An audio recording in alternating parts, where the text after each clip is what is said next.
하나님의 말씀은 마가복음 15장 21절에서 25절 말씀입니다. 마가복음 15장 21절에서 25절 말씀입니다. 말씀을 함께 봉독합니다. 마침 알렉산더와 루포의 아버지인 구레네 사람 시몬이 시골로부터 와서 지나가는데 그들이 그를 억지로 같이 가게 하여 예수의 십자가를 지우고 예수를 끌고 골고다라 하는 곳, 번역하면 해골의 곳에 이르러 모략을 탄 포도주를 주었으나 예수께서 받지 아니하시니라. 십자가에 못 박고 그 옷을 나눌새 누가 어느 것을 가질까 하여 제비를 뽑더라. 때가 제3시가 되어 십자가에 못 박으니라. 아멘. 기도하겠습니다. 예수님이 십자가에서 하나님의 뜻을 순종하셨고 그 뜻을 이루신 것 같이 우리로 주님의 십자가를 바로 깨닫게 하시고 나에게 택한 십자가를 바로 지고 우리도 끝까지 주님을 따르게 하여 주옵소서. 오늘 예배를 통해서 말씀을 통해서 주님 앞에 더 가까이 나아가는 시간 되게 하여 주옵소서. 예수님의 이름으로 기도드리옵나이다. 아멘. 우리 함께 인사합니다. 할렐루야. 예. 사랑합니다. 예, 축복합니다. 한 주 건강하셨죠? 예, 마지막까지 건강하시기를 바랍니다. 예. 오늘 마가복음 15장 21절에서 25절 말씀, 종려주의를 통해서 십자가에 못 박힌 예수님이라는 제목으로 함께 말씀을 나누도록 하겠습니다. 하나님은 독생자 예수님의 엄청난 핏값을 지불하시고 우리에게 자유와 구원을 주셨습니다. 그 핏값은 바로 십자가이고 부활이다.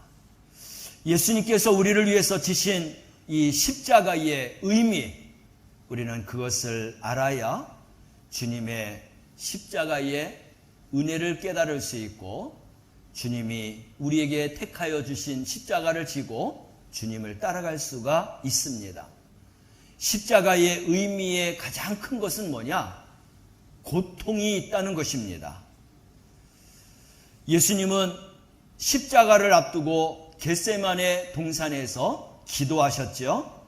마가복음 14장 34절에서 36절 말씀을 보면 예수님의 겟세마네 기도가 나오고 있습니다. 함께 말씀을 읽어보겠습니다.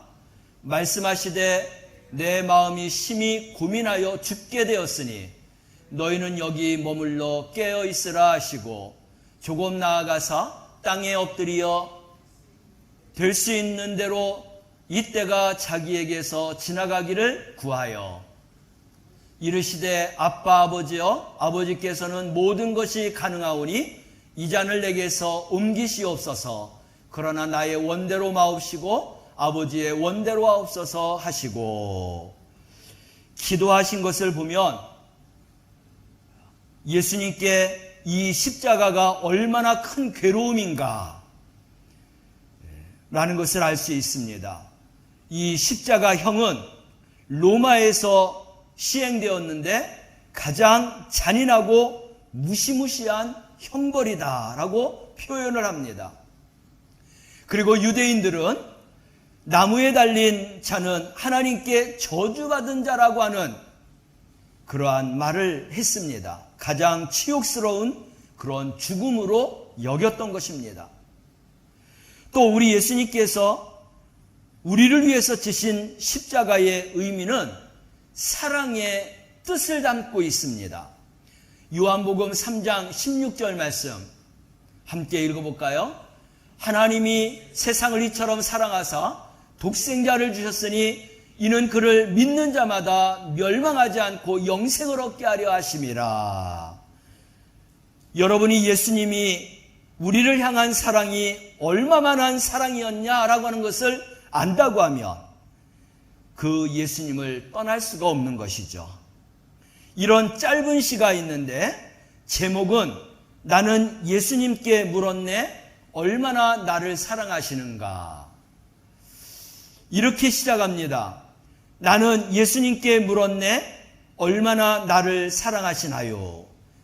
그는 대답하셨네 이만큼. 그는 두 팔을 활짝 벌리시고 그리고 돌아가셨네 라고 하는 시입니다. 예수님은 우리에게 이만큼 사랑한다라고 말씀하십니다. 두 팔을 벌려서 못 박히시고 죽으셨다라는 것입니다. 예수님은 십자가만큼 우리를 사랑하신다라고 말씀을 하시는 것입니다. 또 예수님께서 우리를 위해서 지신 십자가의 의미는 구원을 말합니다. 고린도전서 1장 18절 말씀을 가보면 십자가의 도가 멸망하는 자들에게는 미련한 것이요 구원을 받는 우리에게는 하나님의 능력이다 라고 말씀합니다. 우리 주님의 십자가는 우리의 죄와 사망을 멸하고 우리를 구원하시는 그런 능력이 있습니다. 미국 수영 선수권 대회에서 톰이라고 하는 젊은이가 금메달을 차지했습니다. 기뻐서 그 금메달을 가지고 집에 열심히 달려갔습니다. 문을 열자마자 어머니를 보았고 어머니 저 톰이에요. 금메달을 땄습니다. 이거 보세요. 어머니가 참 잘했구나. 그런데 엄마는 그거보다도 내가 꼭 예수님을 믿기를 원한다. 엄마 매일 그 얘기냐고. 다른 어머니들은 상을 못 타서 걱정인데 엄마는 꼭 그러시네요. 얘야, 수영으로 1등하는 것도 좋지만 더 중요한 것은 예수님을 믿는 것이야. 엄마는 이것을 위해서 늘 기도하고 있단다. 아들은 서운한 마음에 밖으로 뛰어나왔습니다. 거리를 배회하다가 보니까 자기도 모르는 사이에 자기가 연습하는 수영장에 도착하게 되었습니다. 문득 여기까지 왔으니까 다이빙 연습이나 하고 가자. 그래서 다이빙대를 올라갔습니다. 두 손을 벌리고 막 뛰어내리려고 하는 순간인데 그 밑에서 두 팔을 벌린 모습으로 자기를 바라보고 있는 것입니다. 십자가의 형상의 그림자가 비춰진 것이죠. 그것을 보는 순간 제기랄 저놈의 십자가는 수영장까지 따라오네. 이번엔 아예 물속에까지도 나타났네. 기분이 상했습니다. 다이빙을 하려다가 그냥 포기하고 내려와 버렸습니다. 근데 무심코 자기도 모르는 사이에 수영장 안을 들여다가 봤는데 수영장 안에 물이 하나도 없는 것입니다. 깜짝 놀랐습니다. 아차 하고 싶어갖고 시계를 보니까 그 수영장에 물을 뺀 시간이 한참 지난 시간이었습니다. 톰은 그 자리에서 무릎을 꿇을 수밖에 없었습니다. 울면서 기도하였습니다. 하나님, 예수님의 기도로 날 살려주셔서 감사합니다. 어머니의 기도와 십자가가 아니었으면 저는 꼼짝없이 죽을 수밖에 없었습니다. 물에 비친 예수님의 십자가, 그로 인하여서 그는 그 자리에서 생명을 얻게 되었고 영혼을 구원받는 예수님을 만나게 되었다라고 하는 이야기입니다. 성경은 십자가의 실제성을 우리에게 잘 표현해 주고 있습니다. 십자가는 망상이 아닙니다. 십자가는 나를 위해서 피 흘려 돌아가신 예수 그리스도의 현장이 되는 것이죠. 요한복음 19장 34절 말씀을 우리 함께 읽어보겠습니다. 그중 한 군인이 창으로 옆구리를 찌르니 곧 피와 물이 나오더라. 이게 누구 이야기입니까? 예수님의 이야기입니다. 예수님이 십자가에 달려 돌아가시고 이제 죽음에 이르렀을 때에 로마 병사들이 창을 가지고 예수님의 옆구리를 찔렀다는 겁니다. 찔리니 거기에서 피와 물이 나왔다. 생생한 그러한 현장을 보여주고 있습니다. 주님이 십자가에서 당하신 고난은 육체적인 고난과 함께 정신적인 이런 수치, 그리고 하나님께 버림받는 영적인 고통이 포함된 아주 전인적인 고통의 현장이라는 것입니다. 먼저 예수님의 육체적인 고통을 우리가 찾아보게 되면 마가복음 15장 25절 말씀입니다. 예수님이 십자가에 못 박히셨는데 몇 시에 못 박히게 되었느냐? 함께 읽어볼까요? 때가 제3시가 되어 십자가에 못 박으니라. 또 33절 말씀을 읽습니다. 제6시가 되매 온 땅에 어두움이 임하여 제9시까지 계속하더니, 시간이 나오고 있습니다. 37절 말씀까지 함께 읽어보겠습니다. 예수께서 큰 소리를 지르시고 숨지시니라. 예수님이 십자가에 달린 시간은 제3시입니다. 그리고 그 십자가에서 고생하다가 제9시에 운명하셨는데, 숨을 거두셨는데 그 시간이 몇 시간이냐? 6시간 동안이나 십자가에 매달려 계셨다는 것입니다. 그 십자가에서 6시간 동안 고통을 당하셨다라고 하는 것입니다. 여러분, 십자가의 고통에 대해서 연구한 그런 학자가 있습니다. 캔자스 대학의 해부학 교수인 메츠키라고 하는 박사입니다. 십자가형을 의학적으로 연구하고 분석한 후에 그가 발표한 그 내용은 이런 것입니다. 십자가형은 온몸의 체중이 두 손에 박힌 못에 매달리기 때문에 피부와 살이 찢겨져서 많은 피를 흐르고 통증이 심하다. 또 가슴에서 팔에 흐르는 근육이 극도로 팽창하여져서 호흡장애를 가져온다. 숨을 내쉴 수 없이 근육의 산소 공급이 중단된다. 그리고 심한 경련을 일으킨다.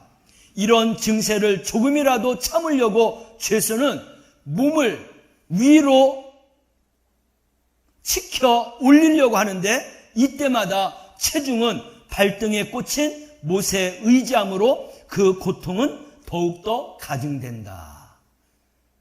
어떤 곳이든지 고통이 가중되고 고통스럽고 심한 경련이 일어나고 호흡장애가 이르고 피와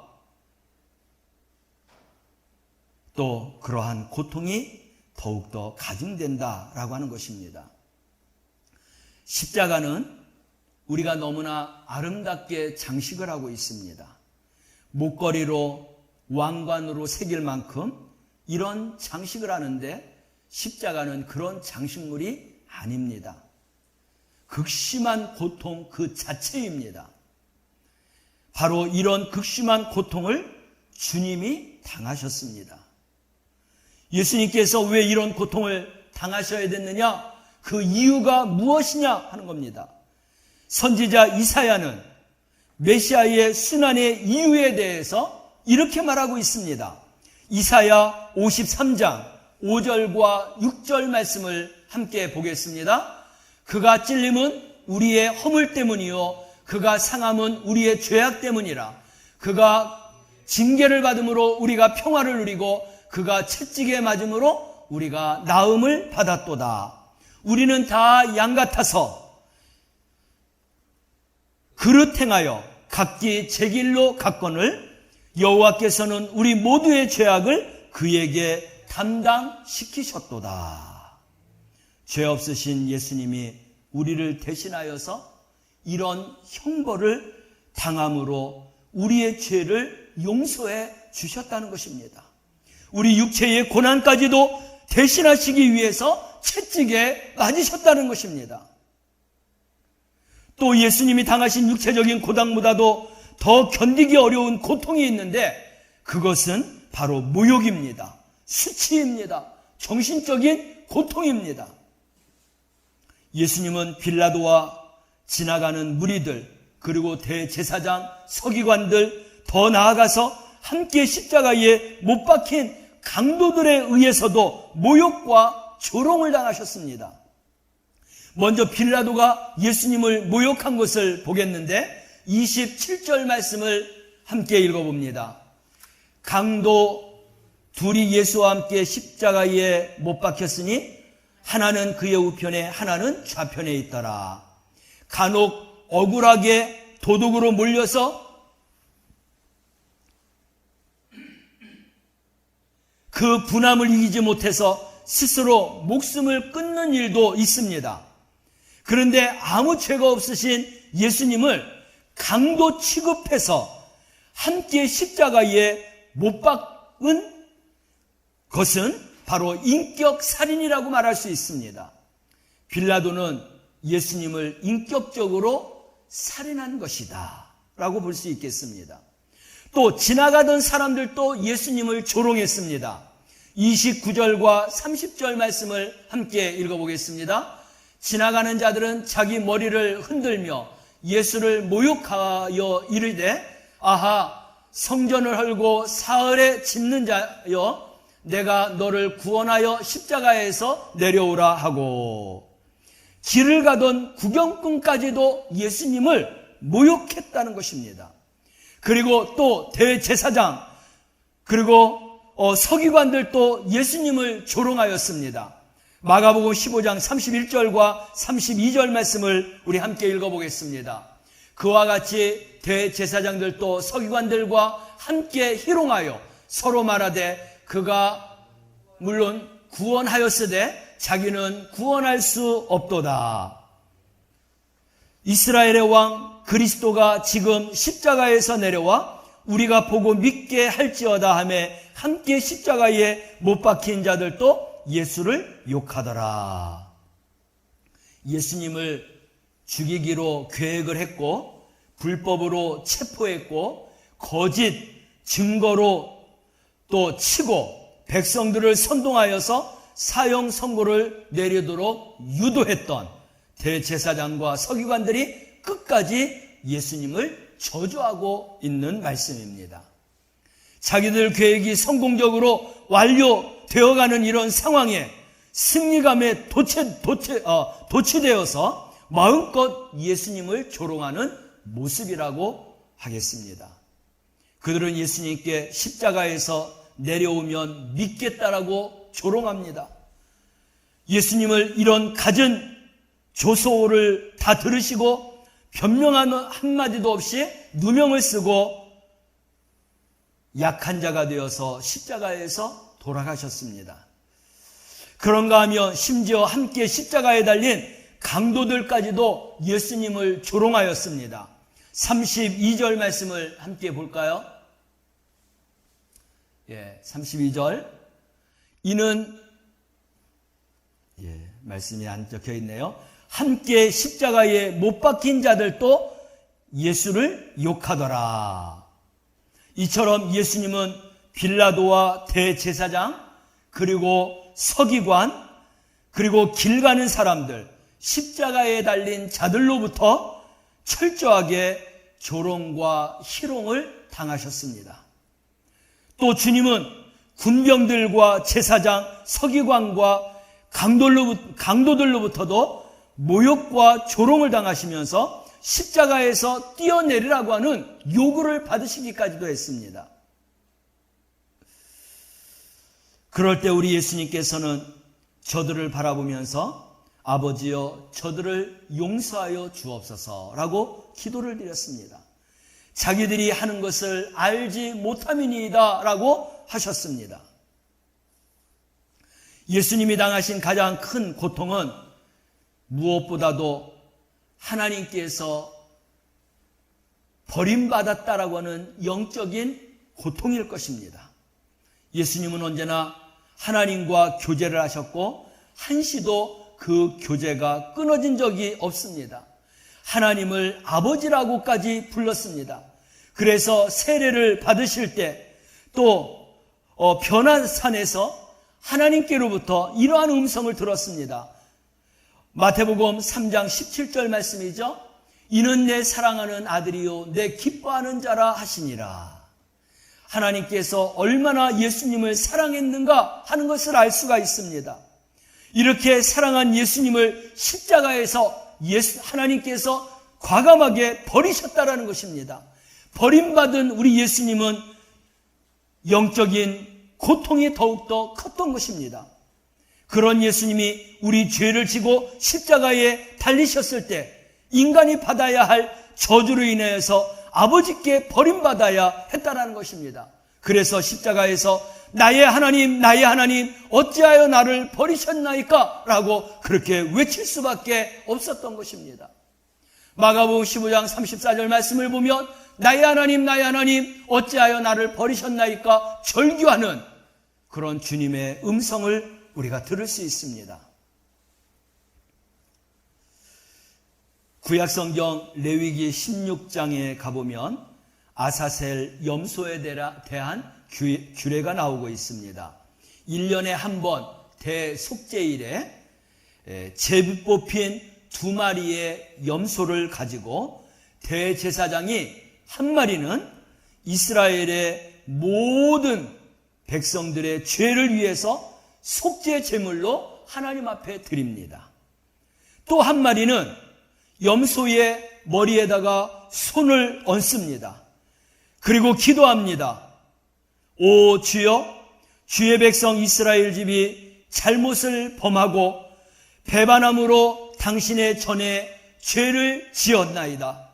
오 주여, 간절히 비옵나니 이제 주께서 당신의 종 모세를 통해 주신 율법에 기록한 대로 속죄의 날에 너희가 내 앞에 지은 모든 죄를 깨끗이 사하리라 하신 말씀대로 깨끗하게 용서하여 주옵소서 기도를 하고, 그리고 그 염소에다가 이스라엘의 모든 죄를 전가한 다음에 그리고 광야로 내보냅니다.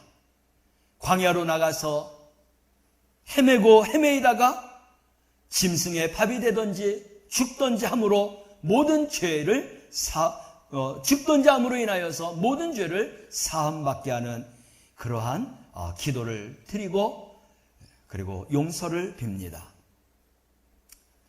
이렇게 해서 이스라엘 백성들이 1년에 한 번씩 대제사장을 통해서 죄를 용서 안 받고 씻음받는 이러한 제사와 또한 제물로 하나님 앞에 용서를 구합니다.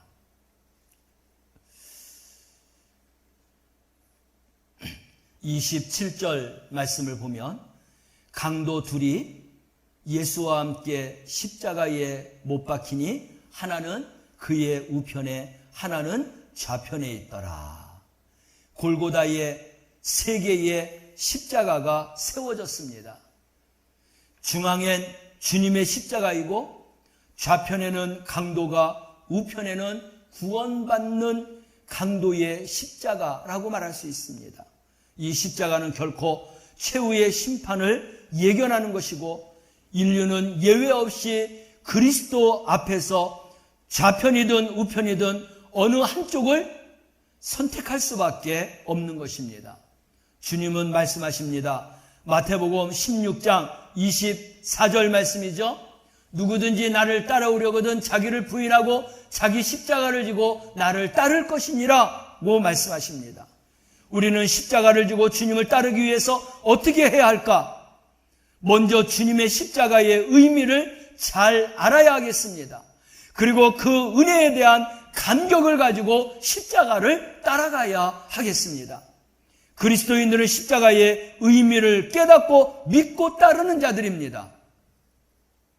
주님이 나 대신 당하신 그 고난으로 인하여서 하나님의 자녀가 되었고 내가 구원받았다라고 하는 이 은혜의 감사와 감격이 넘치는 그러한 상태에서 십자가를 지고 주님을 따르는 것, 그것이 구원받은 백성으로서 주님을 따르는 것이고 그것이 바로 복된 것인 것입니다. 또 우리도 자신의 죄와 욕심을 십자가에 못 박아야 하는 것입니다. 갈라디아서 5장 24절 말씀을 보면 그리스도 예수의 사람들은 육체와 함께 그 정욕과 탐심을 십자가에 못 박았느니라. 우리가 갖고 있었던 육체의 정욕과 탐심을 십자가에 못 박고 그리고 주님을 따라가야 한다는 것입니다.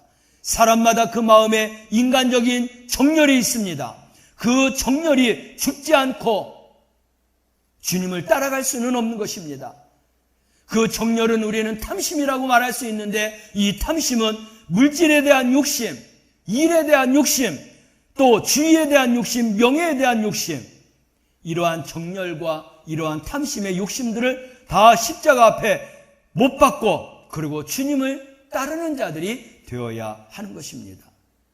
우리에게 주어진 사명과 책임을 위해서 이제는 고난과 희생을 담당하면서 나에게 택한 십자가를 지고 주님을 따라야 하는 것입니다. 우리가 조금 전에도 마태복음 16장 24절 말씀을 읽었는데 다시 한번 읽습니다. 누구든지 나를 따라오려거든 자기를 부인하고 자기 십자가를 지고 나를 따를 것이니라. 주님의 십자가는 인간의 죄를 대속하기 위해서 희생의 산 제물이 된 것입니다. 하지만 우리가 십자가에서 피 흘리는 것은 아무런 의미가 없습니다. 우리가 흘리는 피는 십자가의 그런 피가 아닙니다. 이미 우리에게 주신 십자가는 다시 말해서 사명과 주님을 따르는 책임인 것입니다. 그래서 오직 주님이 맡기신 사명을 위해서 나에게 맡겨진 책임을 위해서 헌신의 십자가를 지고 주님을 따르는 것입니다. 이것이 우리의 본분이 되어야 하는 것이죠.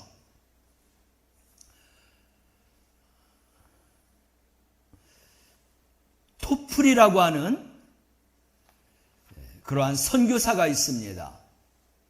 이 선교사는 우리나라 여수의 애양병원 원장으로도 지냈고 그리고 선교사로서 크게 하나님 앞에 헌신한 자인데 미국 에모리 대학교 의과대학 졸업반이었을 때에 신문을 보다가 우리 대한민국의 여수 애양병원 원장이었던 켈리 운거가 자기의 후임자를 구한다라고 하는 기사를 냈습니다. 그 기사를 읽으면서 마음이 뜨거워졌어요. 내가 한국의 나병 환자를 위해서 가서 일해야 되겠다라고 하는 그런 마음을 갖게 되었습니다. 그래서 그 뜻을 가족과 그 당시에 약혼자에게 말했는데 모두가 다 반대하는 것입니다. 그렇지만 그는 하나님의 부르심을 포기할 수가 없었습니다. 졸업을 하고 한국에 왔습니다. 1959년부터 1981년까지 그 애양병원에서 10대 원장으로 부임하여서 그래서 일하였습니다. 한국에 올 때에 가족도 반대했지만 약혼자와도 헤어지게 되었습니다. 이 토플은 자기에게 준 십자가라고 생각하고 안정된 삶과 결별하고 가족을 떠나고 약혼자와도 헤어지면서 한국에 와서 나병 환자들을 그리스도의 사랑으로 돌본 사람입니다. 그는 자기에게 지어진 그 십자가를 내려놓을 수가 없었던 것입니다. 그것이 사명이었고 그것이 자기의 책임인 줄 알고 우리 한국에 와서 애양병원에서 오랫동안 그렇게 헌신할 수가 있었습니다. 예수님은 말씀하십니다. 누가 나의 제자가 될 수 있느냐? 누가복음 14장 27절 말씀이죠. 우리 함께 읽어보면서 정말로 나에게 택한 십자가를 지고 주를 끝까지 따르면서 예수님의 제자가 되겠다라고 하는 그러한 결의의 마음을 가지고 말씀을 함께 읽어보겠습니다. 누구든지 자기 십자가를 지고 나를 따르지 않는 자는 능히 내 제자가 되지 못하리라. 하나님 나라를 위해서 살려고 결단한 사람에게는 반드시 져야 할 자기 십자가가 있습니다. 그러한 삶에 우리는 기쁨을 가지고 그리고 희망과 소망을 가지고 살아갈 때 하늘의 문이 열리게 될 줄로 믿습니다. 어떤 초등학생 2학년 여학생이 이런 글을 썼습니다. 예수님, 저희에게 은혜로 사랑하는 마음을 주셔서 감사합니다.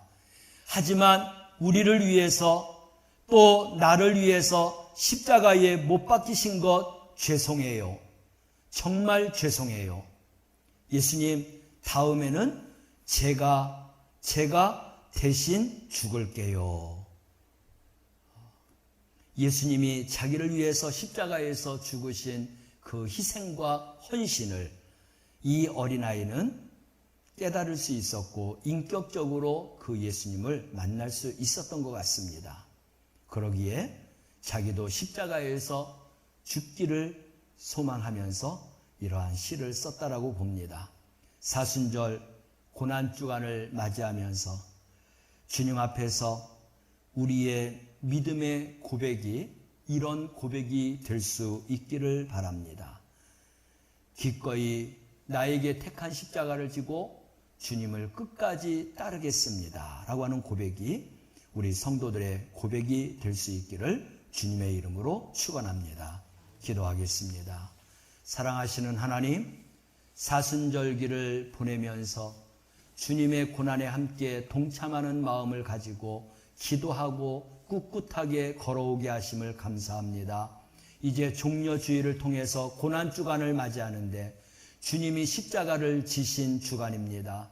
우리 모두 함께 나에게 택한 십자가를 주님께서 허락하여 주셨는데 그 십자가를 바라보면서 끝까지 십자가를 지고 주를 따르는 주님의 제자가 다 되게 하여 주옵소서. 감사드리며 예수님의 이름으로 기도드리옵나이다. 아멘.